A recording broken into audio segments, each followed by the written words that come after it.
এই যে নানান ভাষা নিয়ে নানান সংকট, এই সংকটের একটা ছবি, তার মধ্যে ফাদার দতিয়েনের দৃষ্টান্ত আমাদের কাছে একটা অন্য ধরনের বার্তা নিয়ে আসে। আমার কৃষ্ণ সর্বপক্ষে অভিনন্দন জানানো উচিত ছিল। আমিও ওর লেখা মুগ্ধ পঠন, আমি খুব আনন্দিত ফাদার দতিয়েনের নামে পুরস্কারটি ওর হাতে পৌঁছেছে। কাজে এইরকম একটা পরিপ্রেক্ষিত মনে রেখে আমরা ফাদার দতিয়েনের কথা বলবো। আমার আগে তৈরি একটা লেখা, সেটাই আমি পড়ছি।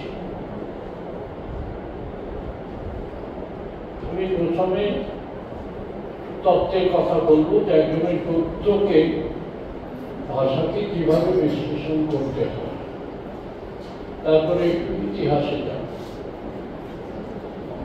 একজন মানুষের গদ্য শৈলীকে বিচার করার একাধিক পন্থা আছে। এক, তাকে গদ্য শৈলী বিবর্তনের ইতিহাসের দিক থেকে, আগে গদ্য শৈলী কেমন ছিল, পরে কি দাঁড়ালো, তারপরে কি দাঁড়ালো, এই দিক থেকে দেখা যায় ধারাবাহিকতায় ফেলে বিচার করা। দুই, তাকে সমসাময়িক লেখকদের সঙ্গে তুলনা করে বিচার করা। উনি কেমন লিখছেন, উনি কেমন লিখছেন, তার পাশের লোক কেমন লিখছেন, তার মাঝখানে ফাদার দতিয়েন কেমন লিখছেন, তার পটভূমিকাটা কি, অন্যদের পটভূমিকাটা কি, এই সমস্ত বিচার আরো আছে। সুতরাং গদ্যটা, তার প্রথম গদ্য কেমন ছিল, মাঝখানে গদ্য কেমন দাঁড়ালো, এখন তিনি গদ্য কেমন লিখছেন, তার নিজের সময়ের তুলনা, এইরকম অনেকভাবে বিচার করা যায়। এই বক্তৃতা আমরা এত কিছু করে উঠতে পারবো বলে মনে করি, সেই পরিসর নেই। আমরা হয়তো কিছুটা ঐতিহাসিক ধারাবাহিকতার মধ্যে তার গদ্যকে দেখব, তারপরে তার গদ্যের যদি কোনো অন্তর্লীন বৈশিষ্ট্য থাকে, আলাদা করে, অন্যদের গদ্য থেকে আলাদা করে, তার আলোচনা করব। এই জন্য ফাদার দতিয়েন একজন ফরাসি ভাষী বিদেশি, জন্মগতভাবে বাংলা ভাষী নন। বাংলা তিনি শিখেছিলেন দ্বিতীয় ভাষা হিসেবে, দ্বিতীয় ভাষাটা মনে রাখতে হবে, এবং বিদেশি ভাষা, মানে দূরবর্তী ভাষা। ফরাসি এক বংশের ভাষা পাবে, কিন্তু অনেক দূরবর্তী ভাষা। বাংলার সঙ্গে ফরাসির কোনো দৈনন্দিন যোগাযোগ নেই, রোজ শুনি, ইংরেজি কেমন রোজ শুনি, আর কিছু সেরকম কোনো যোগাযোগ নেই। বিদেশ থেকে এসে পৌঁছে সম্পূর্ণ বিদেশি ভাষা প্রবেশ করেছিল। জেসুইট ফাদারদের অনেক ভাষা শিখতে হয়, পাদ্রী শুধু জেসুইট নয়, এটা তো রোমান ক্যাথলিকদের একটা অংশ। বিদেশে আমেরিকান যারা প্রোটেস্ট্যান্ট বা এইরকম নানান ধরনের, তারাও তো যে কোনো প্রোটেস্ট্যান্ট পাদ্রীদেরও শিখতে হয়, রোমান ক্যাথলিকদের শিখতে হয়, কারণ ধর্ম প্রচারের জন্য তাদের বিদেশে যেতে হয়, বিদেশিদের মধ্যে, এবং সেখানে তারা ওই বিদেশি ভাষা শেখে। চিন্ময় বলতে পারত যে আরো অজস্র ভাষা তিনি জানতেন, তুর্কি ভাষা পর্যন্ত জানতেন। আমার জানা নেই তিনি তার মাতৃভাষা ফরাসিতে বা তুর্কিতে বা ইংরেজিতে বাংলার মতো এত বেশি লেখা লিখেছেন কিনা, এটা চিন্ময় বলতে পারে। বাংলায় তিনি যত লিখেছেন তত লেখা ইংরেজিতে, ফরাসিতে বা অন্য কোনো ভাষায় লিখেছেন কিনা আমার জানা নেই, সেটা একটা জানবার ব্যাপার।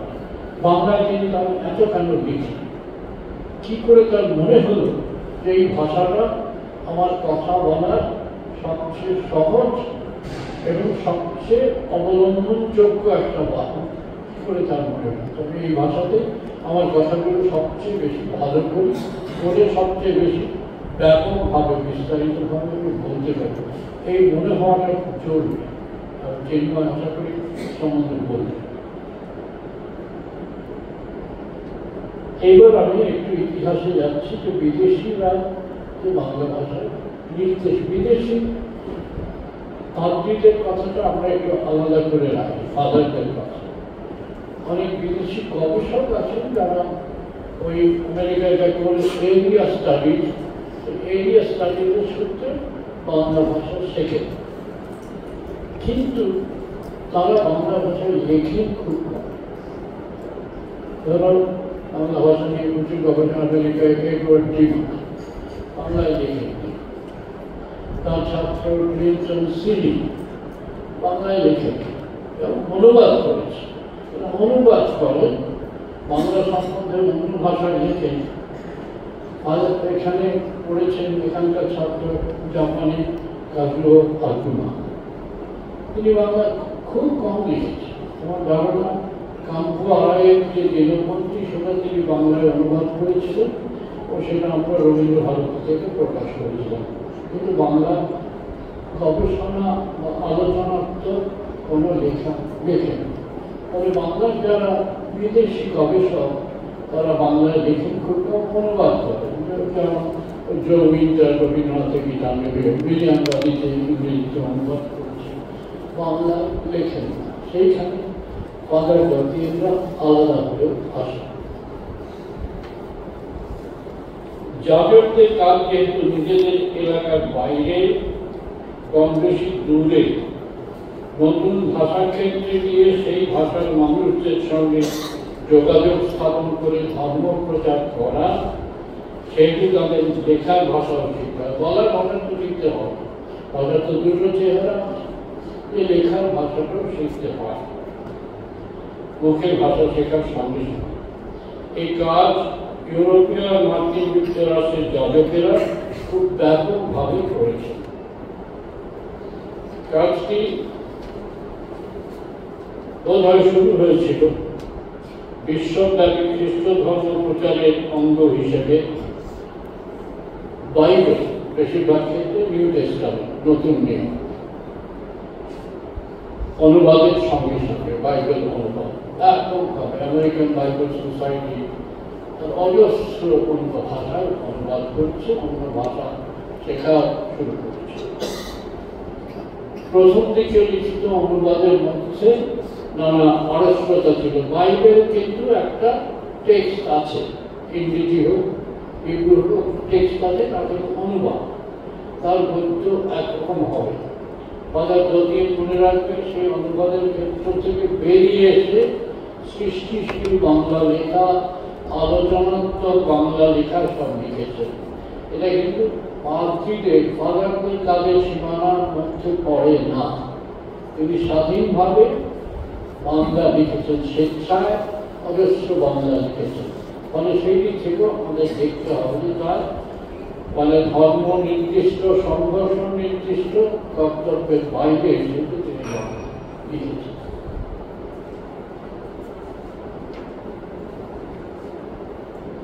অনুবাদে মূলের ভাষার একটা প্রভাব থাকে, আর মুখের ভাষার নানা রকম বৈচিত্র্য আয়ত্ত করতে হয়।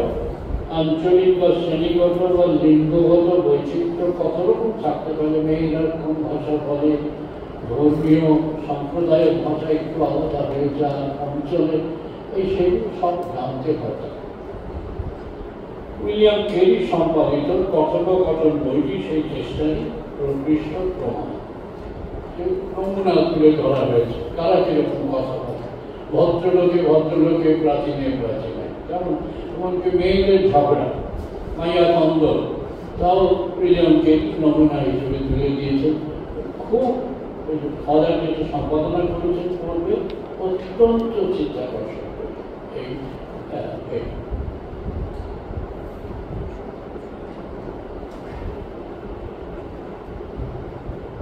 এবং তাকে লিখতে হয়েছিল এমন এক সময়ে যখন হয়তো মান্য বাংলা সাধু লিখন রীতি তখনও মান্য মানে স্ট্যান্ডার্ডাইজ হয়, আদর্শায়িত হয়নি।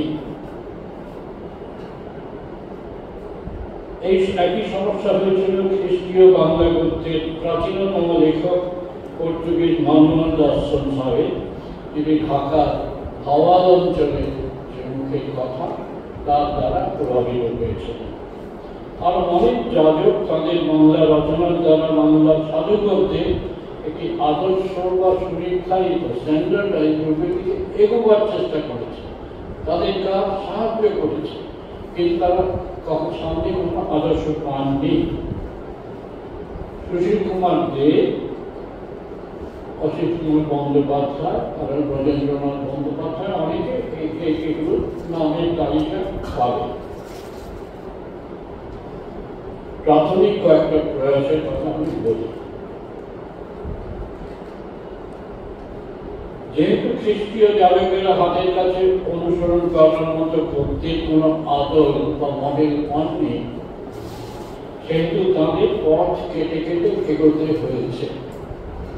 চিঠিপত্র, দলিল দস্তাবেজ, মন্দিরের উৎসর্গ লেখা ইত্যাদি করতে অবশ্য ছিল, কিন্তু সেগুলোর ক্ষেত্র ও বিষয় অত্যন্ত সীমাবদ্ধ। ক্ষেত্রটা ইংরেজিতে বলে রেজিস্টার, এই রেজিস্টার সীমাবদ্ধ, ছোট ক্ষেত্রে করত, এগুলোর মধ্যে বৈচিত্র্য নেই। ফলে সেগুলিকে এই যাজকেরা কতটা অনুসরণ করেছিলেন তা বলা কঠিন। সংলাপের তথ্য ছিল না বললেই চলে। কবিতায় সংলাপ ধরনের কিছু ছিল, যেমন কৃষ্ণদাস কবিরাজের শ্রী চৈতন্য চরিতামৃততে রায় রামানন্দের সঙ্গে চৈতন্যের সংলাপ, সেটা তোমার মনে আছে, পড়ে চলেছে। প্রভু কহে কহ শ্লোক সাধ্যে বৃন্দন, রায় কহে সদর্মাচরণ ভক্তি শব্দ হয় ইত্যাদি। প্রভু কহে এ বৎস আগে কখন, এই ধরনের ক্যাটকিজম বলে, ক্যাটকিজম বলে, এই ধরনের সংলাপ ছিল সামান্য কৃষ্ণ। এবং সেই কারণে বাংলাতেও পর্তুগিজ পদ্ধতিতে প্রথম গদ্যের নমুনা খানিকটা অপরিণত, মনে হয় কবিতা ও কথাবার্তার শৈলী মিলিয়ে তৈরি হয়েছে। কৃপাশাস্ত্রের অর্থবেদ গ্রন্থের গদ্য ওই পূর্ববঙ্গের আঞ্চলিক ভাষার প্রভাব তাতে আছে। সুশীল কুমার দে যেটুকু উদ্ধার করেছেন তা থেকে বুঝি যে গদ্য নির্মাণে একটা আন্তরিক চেষ্টা চলছে, কিন্তু তার আসল মূর্তি, পূর্ণ মূর্তি এখনো অনেক দূরে। যেমন বাঙালি দম আন্তনীয় রোজারিও ব্রাহ্মণ রোমান ক্যাথলিক সংঘাত, এটা 1726-এর আগে রচিত বলা হয়। এবং আমি একটু উদ্ধৃত করছি, ব্রাহ্মণ তুমি কারে ভজ, রোমান ক্যাথলিক বলছে পরমেশ্বরের পূর্ণ ব্রহ্মের দয়াফলা নায়িকা গায়িকা। ব্রাহ্মণ বলছে তবে তোমারও বড় উত্তম ভজনা ভজ, বড়রা বয়সন্যর, পূর্ববঙ্গে বয়সন্যর হয় না, তোমারও বড় উত্তম ভজনা ভজ, আমরা তাহাকে ভজি। রোমান ক্যাথলিক বলছে যদি তোমরা সেই পূর্ণ ব্রহ্মের ভজ, তবে কেন এত কুরীতি উদাহরণ নানা অধর্ম ভজনা দেখি? ব্রাহ্মণ বলছে তুমি এমতো জ্ঞামন্ত হইয়া আমাদিকে পরমেশ্বরের নিন্দা করো, জ্ঞানী হয়ে আমাদের পরমেশ্বরের নিন্দা করছো। এহাতে তোমার দিকে অপরিনিমান নাহি, অপরিনিমান নাহি তাই কৃতিত্ব দিচ্ছে। কৃপাশাস্ত্রের অর্থবেদে বাঙালিকে বলছে বেঙ্গলির জানান পরহ দোস্ত বেঙ্গলি শোনো, পুঁথি সকলের উত্তম পুঁথি, শাস্ত্র সকলের উত্তম শাস্ত্র, শাস্ত্রী সকলের উত্তম শাস্ত্রী, খ্রিস্তর শাস্ত্রী, খ্রিস্টান শাস্ত্র, কৃপার শাস্ত্র এবং কৃপার শাস্ত্রের পুঁথি। এই পুঁথিতে শোনো মন দিয়া, পাইবা বুঝান, বুঝাইবার উপায় তৈবা, ত্রাণের উপায় পাবে। এই ধরনের বাংলা কবিতা, পাঁচালী কবিতার একটা ধাঁচ আছে, আবার মুখের কথার একটা ধাঁচ। আস্থার ভেদের অর্থ শোনাও, অর্থকে জানিয়া বুঝাও, পরিণামের পন্থ ধরাও, শিষ্য গুরুর ন্যায় করিতে শিখাও, ইহা জানিয়া বুঝিয়া মানিয়া মুক্তি হইবে। 10 আজ্ঞা পালন করার জন্য, 10 কমান্ডমেন্টস পালন করবে। রসতা আছে, কবিতার পাতা সূচি পাতা, এগুলি তো মৌলিক রচনা। এগুলিতে বাংলার কবিতার কথ্য ভাষার ছাঁচ আছে। তো শ্রীরামপুর থেকে যে বাইবেলের অনুবাদটা বেরিয়েছিল 1801 থেকে 1809 মধ্যে, একটু অন্যরকম। কারণ লিখিত ইংরেজি থেকে, আবার লিখিত ইংরেজির মধ্যে দূরবর্তী হিব্রুর যে বাক্য রচনা তার একটু প্রভাব আছে। সুধীন্দ্রনাথ ভট্টাচার্য অনুমান করেছে। ফলে ইংরেজি সিনট্যাক্স অনুসরণ করেছেন এবং সেটা সেই চেনা শব্দ একদম প্রথমে ঈশ্বর সৃজন করিলেন শব্দ ও পৃথিবী। First God created heaven and earth. So একদম ইংরেজি বসে গেছেন শব্দ। প্রথমে ঈশ্বর সৃজন করিলেন শব্দ ও পৃথিবী। পৃথিবী শূন্য ও অস্থির আকার হইল এবং গভীরের উপর অন্ধকার ও ঈশ্বরের আত্মা দোলায়মান হইলেন জলের উপরে। পরে ঈশ্বর বলিলেন দীপ্তি হোক। Then God said, let there be light. পরে ঈশ্বর বলিলেন দীপ্তি হোক। তখন ঈশ্বর সে দীপ্তি বিলক্ষণ দেখিলেন। তৎপরে ঈশ্বর দীপ্তি অন্ধকার বিভিন্ন করিলেন, আলো আর অন্ধকার ভাগ করলেন। ঈশ্বর দীপ্তির নাম রাখলেন দিবস ও অন্ধকারের নাম রাত্রি। সন্ধ্যা ও প্রাতকাল হইলে হইল প্রথম দিবস। এই ইংরেজি শব্দে অনুক্রম আক্ষরিকভাবে প্রায় মিশিয়ে গেছেন শব্দ। এই গ্রন্থের সামান্য কৃত্রিমতা থাকলেও খানিকটা, যেহেতু বাইবেলের সাহিত্য সার ছিল, সাহিত্যের একটু আশা তৈরি হয়েছে, তৎসম শব্দ এসেছে, তৎসম শব্দ রয়েছে। এবং এই বাইবেল বাংলা সাহিত্যিক গদ্য নির্মাণের একটি প্রাথমিক প্রয়াস। পরে ফোর্ট উইলিয়াম কলেজের গদ্য পুস্তকগুলিতে তারই নানান প্রয়াস লক্ষ্য করা গেছে। বাংলা সাহিত্যের ইতিহাসে ফোর্ট উইলিয়াম কলেজের গদ্যকে যতটা গুরুত্ব দেওয়া হয়, অতটা গুরুত্ব দেওয়া উচিত বলে সম্ভব বলে আমার মনে হয়। একটা এটা আগে বলেছেন শিশির কুমার দাস।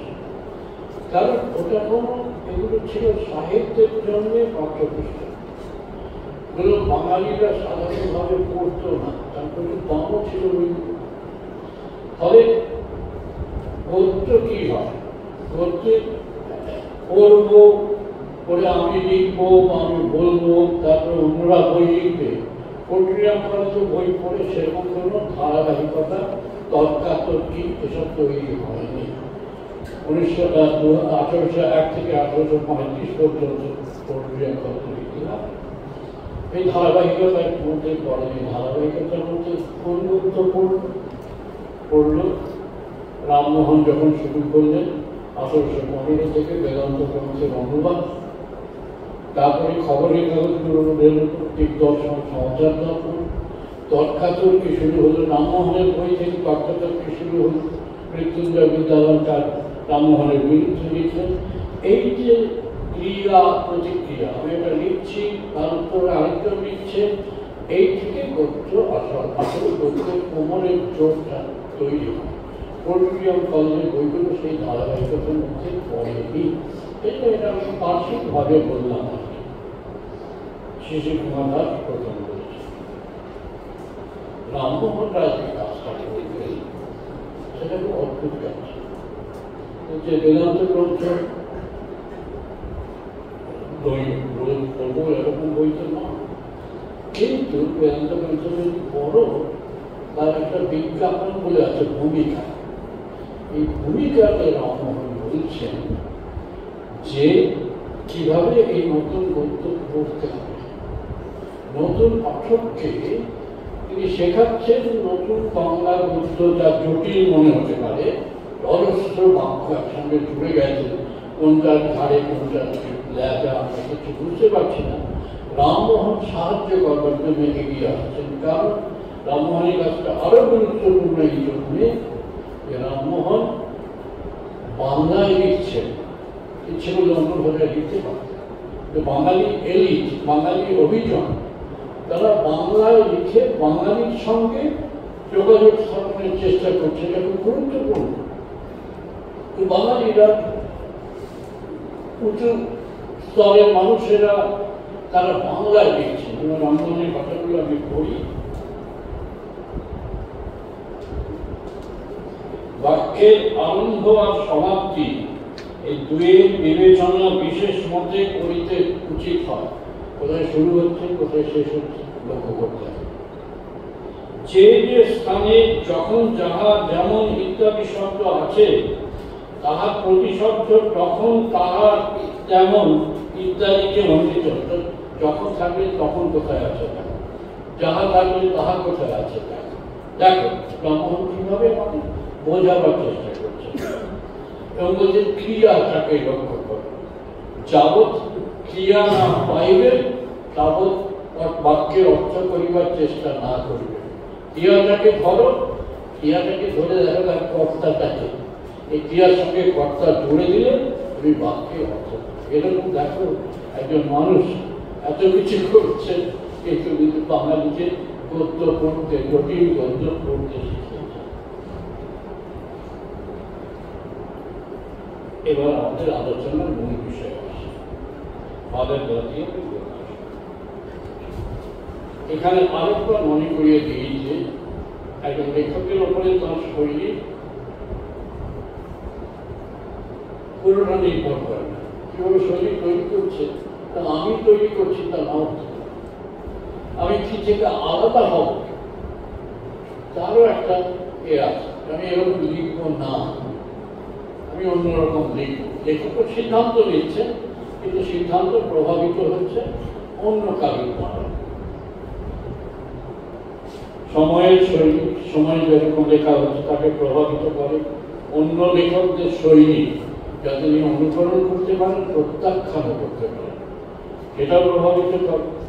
পাঠক কারা সেটা প্রভাবিত করে। পাঠক গোষ্ঠী রচনাটি কিরকম, জ্ঞানমূলক রচনা না সৃষ্টিশীল রচনা। আগেরটা পাঠক ছোটদের জন্য লিখে আমি একরকম লিখব, পণ্ডিতদের জন্য লিখে একরকম লিখব, সাধারণ মানুষদের জন্য লিখে একরকম লিখব। তবে রচনা অনেকগুলো মাত্রা, অনেকে নিয়ন্ত্রণ করে। যে স্কিল সে লোন ঠিক আমার ফরাসি ভুল ধরবে, কিন্তু এই কথাটা ফরাসি একজন ভূপন তার কথা, সেটা চালু কথা, এই কথাটা কোনো মানে হয়। ব্যক্তি শৈলী এই কথাটা কোনো মানে হয়। ব্যক্তির পেছনে অনেক রকম নিয়ন্ত্রণ। আচ্ছা, ফাদার কত ধরনের লিখেছেন? আমি যে বইগুলো দেখে দেখার সুযোগ পেয়েছি, ছোট রাজকুমার অনুবাদ করছে, সঞ্জুপেরি লোকেটিভ পন্স বলে লিটল প্রিন্স তা অনুবাদ করেছেন শিশু সাহিত্য। লালপেড়ে গ্রন্থ গল্পাবলী বিচিত্র ধরনের লেখা আছে, গল্প, রম্যরচনা, আলোচনা, গদ্য সংগ্রহ, তাতে বিচিত্র ধরনের আলোচনা। উইলিয়াম কেরি ইতিহাস মালা, এতে তার বিস্তারিত ভূমিকা আছে। প্রথমে আমরা ইতিহাস মালা নিয়ে আলোচনা করি, কারণ এটাকে বিস্মৃতির গর্ভ থেকে ফাদার তত্ত্ব উদ্ধার করেছে। এইটাতে এক ধরনের করতে পারে যেটাকে ইংরেজিতে বলে ডিসকার্সিভ কোর্স, আলোচনাত্মক এরকম আমি উদ্ধার করছি। এরকম আমরা বাঙালিরাও এত স্বচ্ছন্দে গদ্য আমরা লিখতে পারি না, আলোচনা করতে। কোনো কোনো গল্পের লিখন শৈলীর কিছু কিছু বৈসাদৃশ্য হাত দেখতে পাওয়া যায়। আর শুধু সাধারণ পাঠকের দৃষ্টিতে ইতিহাস মালার ভাষা মোটের ওপর আগাগোড়া এক, যদিও বোধ হয় শেষ ভাগে তর্কগুলি অপেক্ষাকৃত শ্রেষ্ঠ। তাই এই অনুমান সম্ভবত অসঙ্গত নয় যে গ্রন্থটির প্রধান রচয়িতা একজন। এটা ফাদার তত্ত্বের প্রধান। জিজ্ঞেস করি, এমন প্রাঞ্চল ভাষায় এতগুলি গল্প 1812 খ্রিস্টাব্দে লিখতে পারতেন, এমন কি কোনো বাঙালির নাম সাহিত্য ইতিহাসের তালিকায় মেলে? এদিকে ইতিহাস বাংলার রচয়িতা যদি কোনো বিদেশি হন, তাহলে তিনি বোধহয় কেলি ছাড়া আর কেউ হতে পারেন না। একটু সন্দেহের অবকাশ রেখেছেন, কারণ অন্যান্য আলোচকেরা বলেছেন রবীন্দ্রনাথ হয়তো রামরাম বসু খানিকটা, কিন্তু রামরাম বসু করতেও এত সমৃদ্ধ ছিল কেন সেইটা বলার মুশকিল। প্রশ্ন রেখেছেন, যে কোনো আলোচক প্রশ্ন করেন। ব্যাকরণের আলোচনা তিনি করেছেন এই বইটা, ভাষার ব্যাকরণ। আমরা লক্ষ্য করব ব্যাকরণ আলোচনার অংশ থেকে ব্যক্তিগত মতামত অংশের শৈলী সম্পূর্ণ আলাদা, কারণ ব্যাকরণ আলোচনার অংশ প্রশ্ন বাক্য নেই বললেই চলে, প্রশ্ন করেন, সেখানে মূলত স্টেটমেন্ট, বিবৃতি আর সংবাদ। প্রশ্ন তোলা মানে লেখক পাঠককে তার আলোচনার অংশীদার করে নিতে চাইছে। আপনি যোগ দিন, আমি আপনার প্রশ্ন করছি, আমি নিজেকে প্রশ্ন করছি, আপনিও যোগ দিন, যেন তাঁর দ্বারা নিজের অনুমানগুলোকে যাচাই করে নেওয়ার চেষ্টা করছে। লেখক তার ব্যক্তিত্ব নিয়ে পাঠকের কাছে একটু বেশি ধরা দিচ্ছে। এই অংশে আমরা দেখব যে কেউ পানামা বাঙালি লেখক যদি থাকেন কেউ, এই দুই সম্ভাবনার তুলনা করে শেষ পর্যন্ত ফাদার সিদ্ধান্ত নিয়েছেন কোন শক্তিশালী বাঙালি লেখক ছিলেন রচনাগুলির মূলে, এবং ব্যক্তি ফাদার দতিয়ান সম্পূর্ণ সামনে এনে শেষে নিজের সিদ্ধান্ত, নিজের আবেগটুকু একটু জুড়ে দিয়েছেন। তাই আমি ওই বঙ্গজ লেখকটিকে জানাই গুণমুগ্ধ এক বিদেশি শত শত নমস্কার। দেখো কোন জায়গায় নিয়ে গেল, একটু আবেগের ছোঁয়া দিল।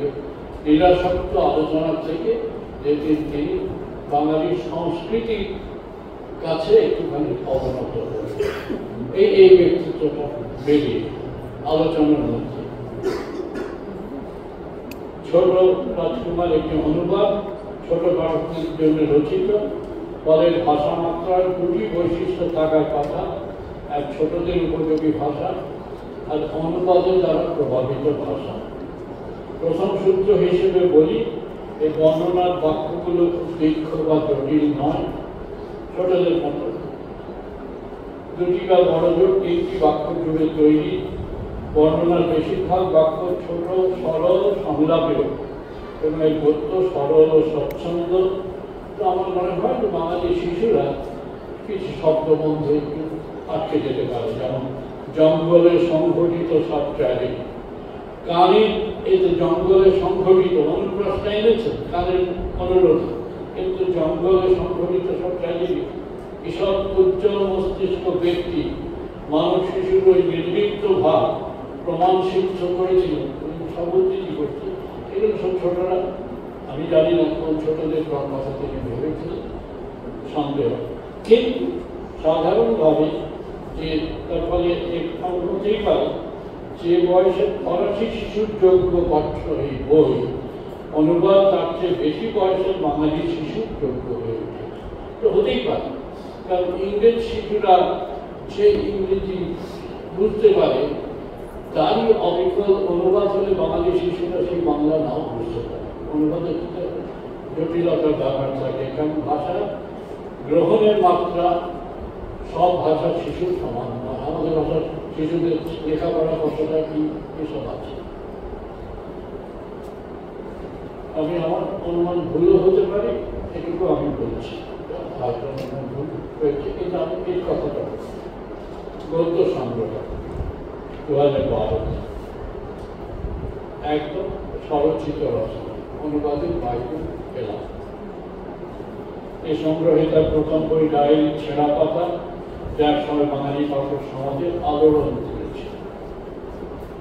ডায়েরি বলে ঘোষিত, কিন্তু আসলে ডায়েরি খানিকটা আত্মকেন্দ্রিক, বিচ্ছিন্ন, ছোট ছোট সেই সেরকম নয়। কিন্তু ডায়েরি মানে এখানে তিনি লিখছে রচনা, রম্য রচনার মতো করেই লিখছে।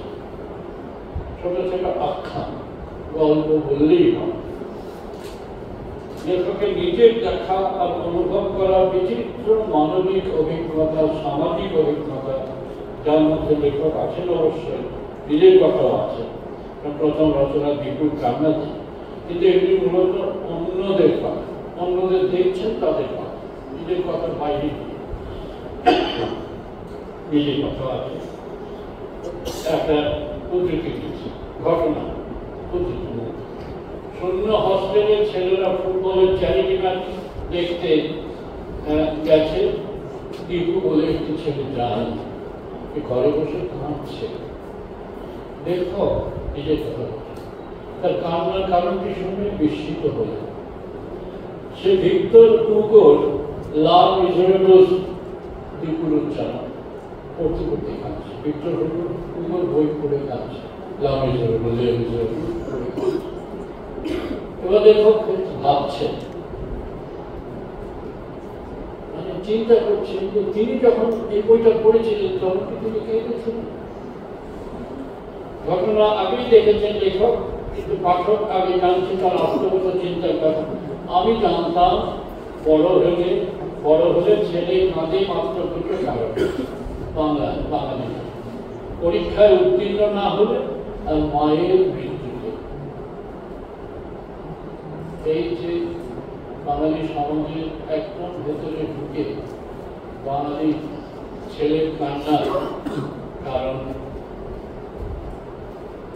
আবিষ্কার করেছেন।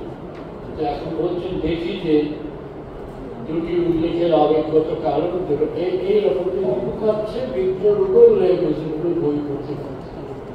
বাঙালির পক্ষে তো অস্বাভাবিক, হয়তো ফরাসির পক্ষে এটা অস্বাভাবিক।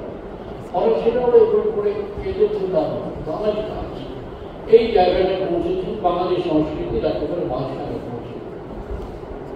গল্পের ওই অপ্রত্যাশিত মোচড় বা টুইস্টের পর গল্প লিখুন তো গল্পের প্রশ্নে টুইস্ট থাকে। সেই অনুচ্ছেদে লেখক নিজে বলছেন, তিনি বাঙালিদের সম্বন্ধে একটি আবেগময় প্রশস্তি উচ্চারণ করেছেন যে প্রচুর বাঙালি ছেলে লাউমেজরবল করে কাঁদে, কিন্তু তিনি জুড়ে দিচ্ছেন যে তার বাবাও লে মিজারেবল পুরো পড়েননি। তার দাদুর সময় কিন্তু ওটি ছিল ভীষণ ব্যক্তি পড়া ছিল, পড়ে কাঁদেনি, পুরোটা পড়েনি, আর বাঙালি ছেলে সে বই পড়ে কাঁদছে। আর তার মনের সংগ্রাম যে প্রসন্নতা একটি সহজভাবে প্রতিবেশী নীলমণি, সে গলা সাজে, গান শেখার খুব ইচ্ছে, তো সারে আমার করে রয়েছে, খানিকটা আমার মতো।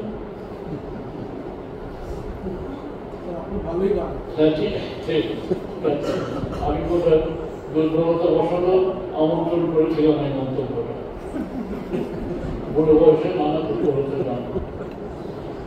তার কিভাবে বলছেন সঙ্গীত চর্চার কথা, ওকে নীলমণির গলা নেই বলে তিনি বলছেন এই বাক্যটি ইউফিমিজমের এক উৎকৃষ্ট নিদর্শন। ইউফিমিজম যারা ছেলেরা জানে যে খারাপ কথাকে ভালো করে বলে, এই কথাটা যেমন ঘরে চাল নেই, বলা হলো চাল বড় হতো, খারাপ কথাকে ভালো করে বলা। গলা নেই এটাও ভালো কথা, গলাটা বিচ্ছিরি ভাবে জঘন্য ভাবে নেই, এটা তিনি বলছেন না যে গলা না থাকা কত রকমের হতে পারে, কত বিচ্ছিরি ভাবে গলা না থাকা হতে পারে। তো যেটা একটা ইউফিমিজম এর উৎকৃষ্ট নিদর্শন, আন্ডারস্ট্যান্ডমেন্ট করে তারপরে বলেন পৃথিবীতে এত লোক বোবা হয়ে জন্মায়, কিন্তু হার বিধাতা নীলমণিকে গলা দিলেন কেন? একটু নিষ্ঠুর কথা, বিধাতা নীলমণিকে গলা দিলেন কেন? আর যদি বা তার গলা দান একান্ত আবশ্যক ছিল, তাহলে কোন জন্মে কোন অনাবিষ্কৃত পাপের জন্য এমন গলা তাকে দিলেন সৃষ্টিকর্তা? অথবা পাড়ার সমস্ত ভাড়াতে কালা হয়ে জন্মালো না কেন? গলা আমরা এই সরসতা হিউমার সহজে তৈরি করেন একটা সম্পূর্ণ বিদেশি ভাষা আমার খুব সহজে তৈরি করে। এরপরে বলছে নীলমণি কণ্ঠস্বর যেমন কর্কশ তেমনি বেসুরো এবং বেতাল, তার মুখ দিয়ে যত না সুর বেরোয় তার চেয়ে বেশি বেরোয় নাক দিয়ে, নাক দিয়ে সুর বেরোয় বেশি। এরপরে তার লালবাড়ি গল্প বলি দেখি।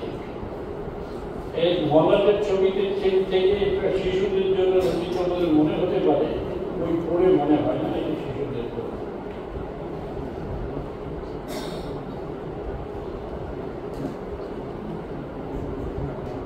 এটা একটু আত্মনিবেদন প্রভু যিশুর কাছে একটা অন্তর্ভুক্ত আত্মনিবেদন অদ্ভুত ধরনের আত্মনিবেদন।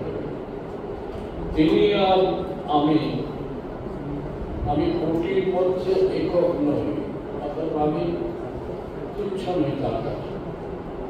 তার প্রতিজ্ঞা ও সান্ত্বনার কথা, তার অভিযোগ ও সতর্কবাণী আমার জন্যেই উচ্চারিত হয়েছে।